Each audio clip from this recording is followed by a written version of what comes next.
no clue if this is real or not, and most likely it's not. It could be, or it could be. It could be like the first draft.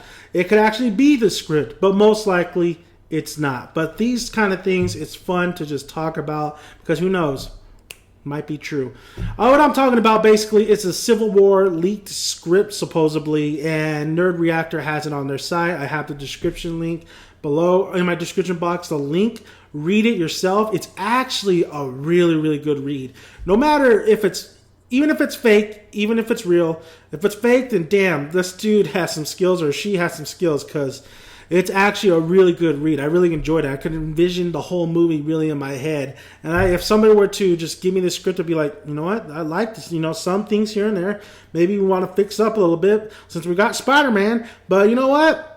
I like this. So I'm going to get into spoiler territory real quick. I'm not going to go too much into this whole thing. I'm just going to tell you what I liked and what I think of my thoughts overall about it. So if you want to read it yourself, go to my description box, check it out. Real quick, love the fact that Civil War is not the Civil War really in the comics. It can't be. It can't be exactly like the comic. It has to be changed up for the movie to work. And it does. You get the Registration Act, but it's not the vital point of the story. Love the fact that this is taking 1 year after Ultron. And, Tony's retired. Cap has his new team. Falcon and Rhodey have a little rivalry going. Natasha is Natasha. Everybody else is doing really their own thing.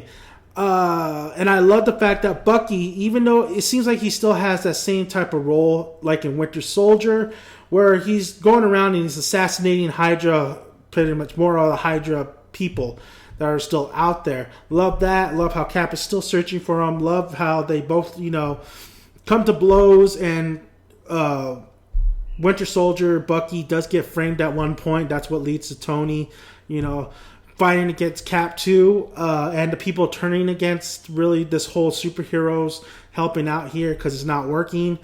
And also love the ending when they team up to fight Zemo. And I also like the fact that, hey, Black Panther and Wakanda is still a vital point to this story. So this is real. It's great that Black Panther and Wakanda is still that vital point and still definitely needs to make its relevancy in this movie. You cannot just throw out any, just because Spider-Man came over, do not throw out the Black Panther stuff. A lot of fans, a lot of people are curious who don't know this character, are curious and wanting to see this character on the big screen. And he's such a badass character. I know a little bit about him, and I do like what I see. So Black Panther, I'm ready to see him in the big screen. I'm ready to see, and I want to see the fans get what they deserve, because they did bring out Bowen Chadwick, the guy from 42.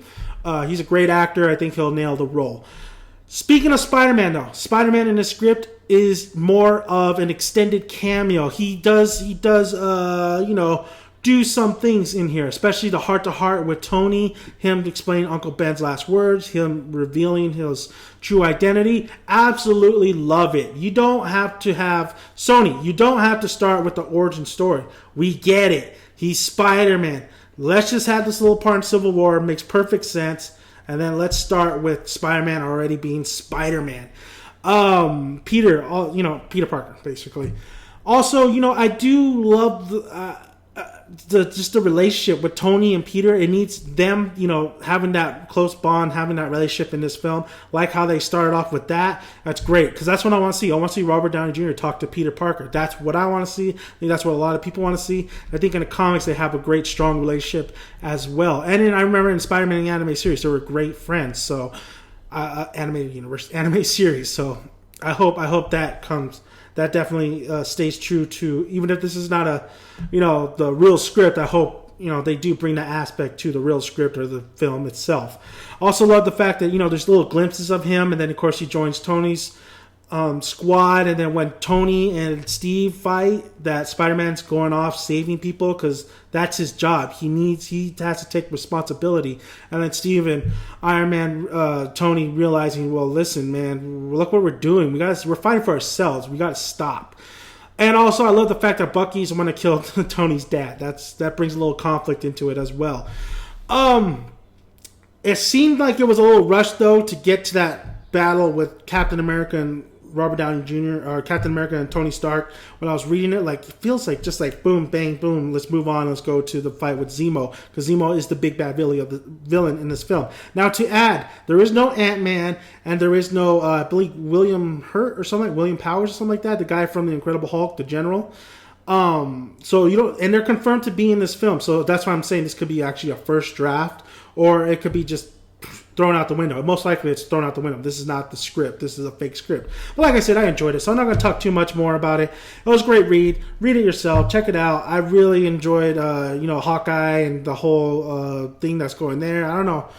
I was like, it was fucked up, but I think I really enjoyed, seeing some consequences to with Hawkeye. That's kind of really fucked up, honestly, but I do like how they do include Spider-Man. I do like how Black Panther is still vital and Wakanda is still a vital point, and Vibranium is still such, that's the vocal point of really this whole story. It's not really the registration arc, it's the Vibranium, Hydra, things being weaponry, of course, and Registration Act. Actually, that would have been maybe a little bit more registration. Vocal points of the Registration Act would have been cooler, because there's people on opposite sides. So like Natasha and all them, they're, Cap is really the only one who's against this Registration Act, so we'll see.